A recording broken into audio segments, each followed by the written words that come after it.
Good afternoon, Jason Phillips from Appraise 1959 Corvette. Getting ready to take it out for a test drive. Just finished up a 3-hour long inspection on this car. As usual, we'll go through it real quick and we'll take it out for a drive. Roman red with white coves. Very, very good looking paint and body work. Car has multiple trophies won. It's not very often I inspect a car where I literally cannot find a rock chip. And this car, I'm going to go ahead and say there's 1 or 2 rock chips, just because I don't want to get caught saying there's 0. But the fact is, I found 0 rock chips on the car. And I looked for quite a while. It's got very nice reflective quality. You can read easily bold print in the reflection of the car. Chrome and trim has all been done. It's a base 230 horse Carter 4-barrel car. DG code. The cool thing about the DG code was that's a factory automatic cast iron powerglide.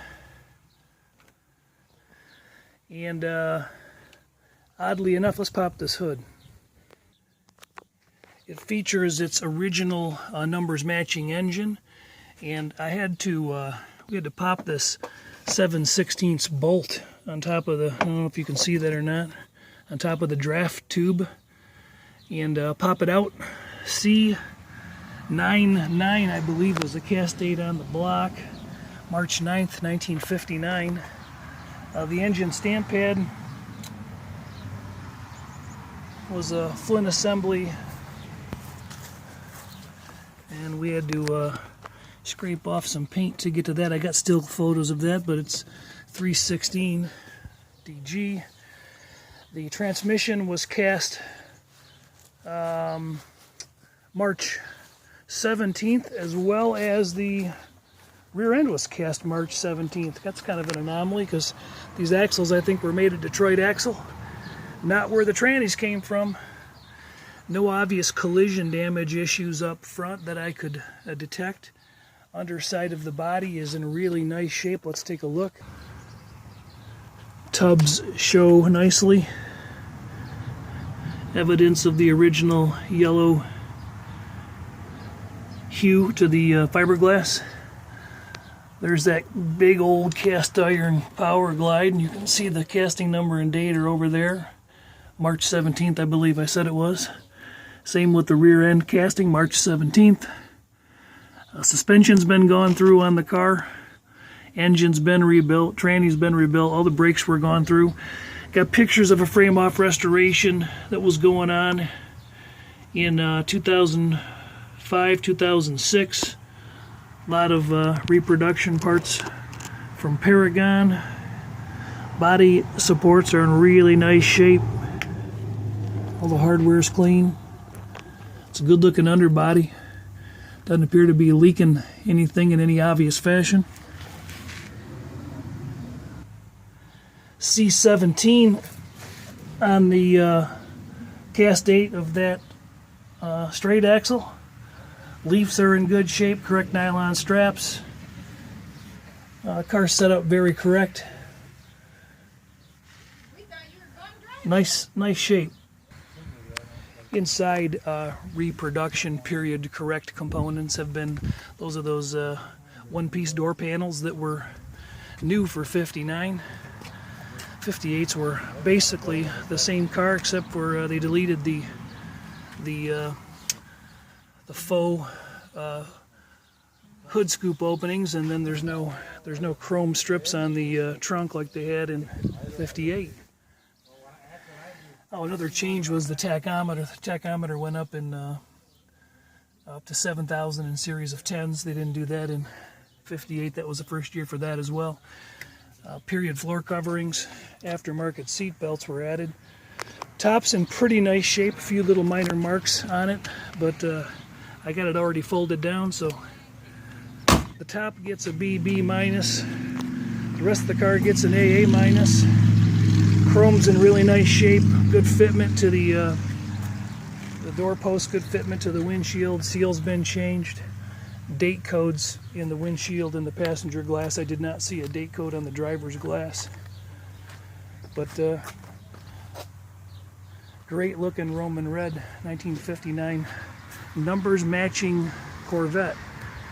Let's go for a ride. Jason Phillips from Auto Appraise, 800-301-3886 if you need inspection service such as this on a car you're looking to buy. So to be correct, we have a numbers matching engine, numbers matching transmission, numbers matching rear end, all based on casting dates and build date. B49 on the intake. So that's a February 4th, 1959 intake.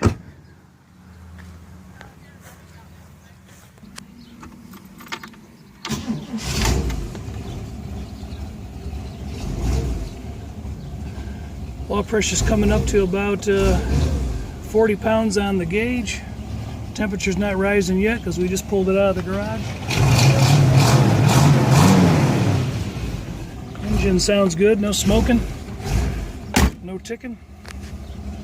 Let's get out on the road. Wipers work, horn works.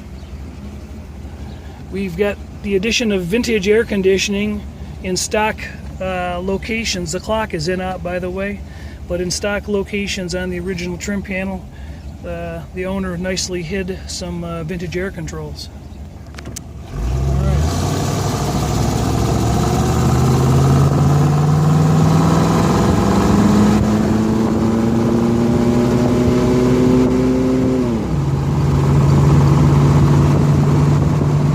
Speedometer is currently disconnected. Sorry for all the wind noise. Let me move this camera.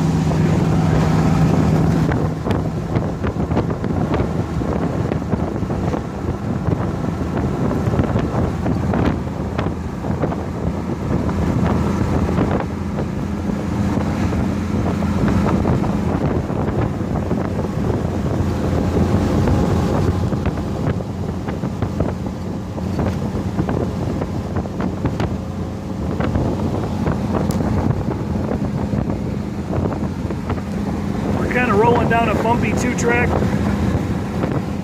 I'll take a risk here in a minute and do that one more time.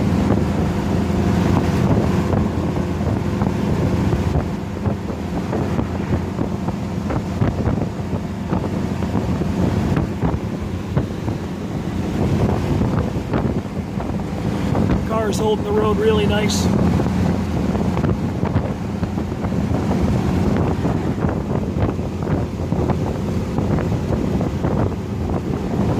Pressure looks like it's up to about 55 pounds on the factory gauge.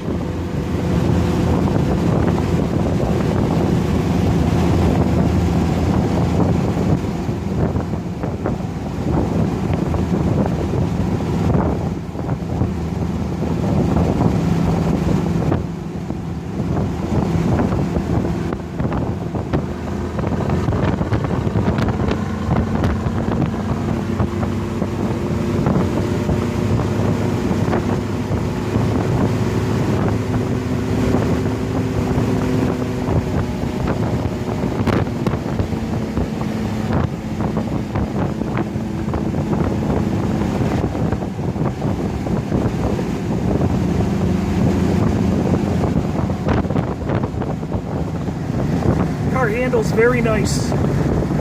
Super tight suspension. No upgrades such as power steering or brakes, nothing like that. Pretty bone stock except for the addition of the Kreger 5-spoke wheels and the air conditioning. I'm going to turn around here. We're going to try that AC out.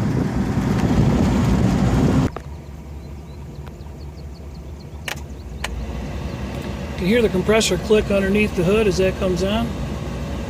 Let's let that run for a minute. There's some vents down low. Oh yeah. It's blowing cool. I did not get the radio to come on, but I just turned it on. Maybe it'll warm up. Wipers are sweeping. Horn's working. Can hear the turn signals. I'm in the sun behind me. Oh, there we go.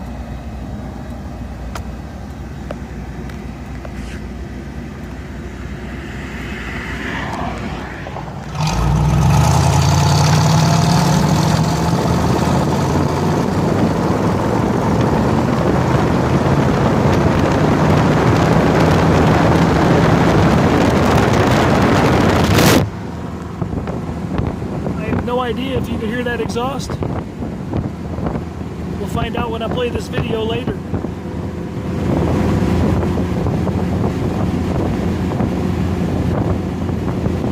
Under load, I got the car to shift out at about 3,800 RPMs.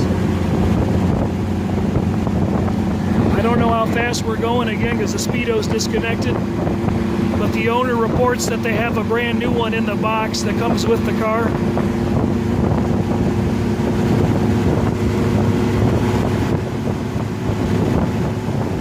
Feels like we're doing about 70 miles an hour.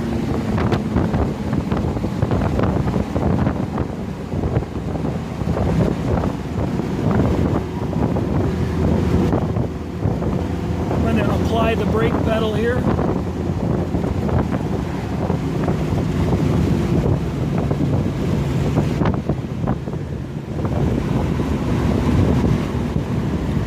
Hands off the wheel, and I got a little bit of a pull to the right when I step on the brakes. Nothing too drastic. The pedal's nice and firm. Stock original drum brakes all the way around.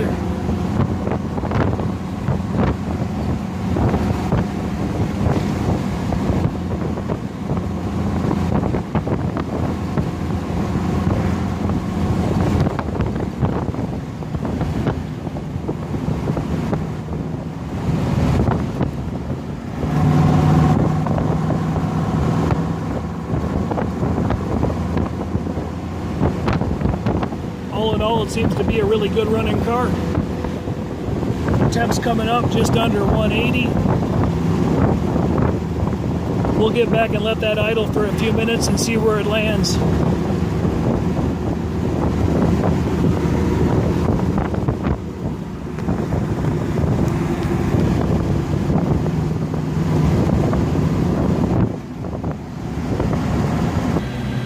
For those of you who are not familiar with the original powerglide shifting pattern, that's it.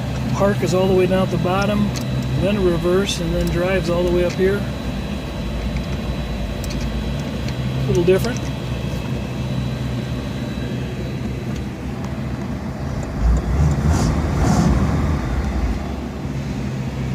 Car's holding pretty good oil pressure, just under 30 pounds on that factory gauge.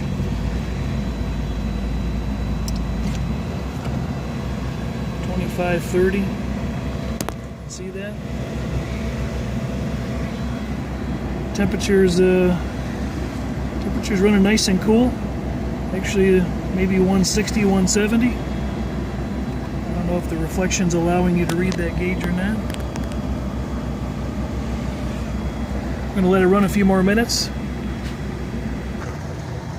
There was 9,670 59 Corvettes made. About half of them came with auxiliary hardtops. This one does have one. We'll show a quick peek of that before we shut the video down. There was just over 1,500 cars made in Roman red. We don't know for certain that to be the original color. Although there's no evidence of it being any different color. There is no other color showing through anywhere that I can see. No overspray on any of the trim. Looks like it was all completely taken apart prior to getting repainted. Probably the rarest thing about the car is the transmission. Between 1,800 and 1,900 of the total 9,670 cars produced were produced with that cast iron powerglide, so that's going to be a little easier on your hips and your knees, if you know what I mean. Been running another 4 minutes now with the air conditioning blowing cool, and the temp is still down around 160, 170. Digital reading is about 210 degrees. 195 at the top of the radiator coming out of the thermostat housing, so that's operating as it should. 189, 190. So that factory gauge is showing a little bit light on a reading. Inside the vintage air is blowing cool. 62 degrees. It's about 90 out today, so.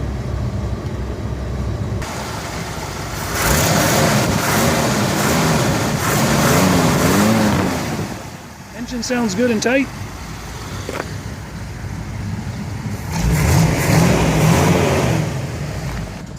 Good looking car being offered for sale. If you're interested, give us a call, 800-301-3886. We are handling the sale for the estate. The owner built this car and did a very nice job overall through and through. The wheels are in excellent shape, BFGs. The 5 spokes don't show any curb scuff. The flags and all the trim are in really nice shape. Very well put together restored vehicle. Thanks for watching. Give us a call, leave us some feedback. Have a great day.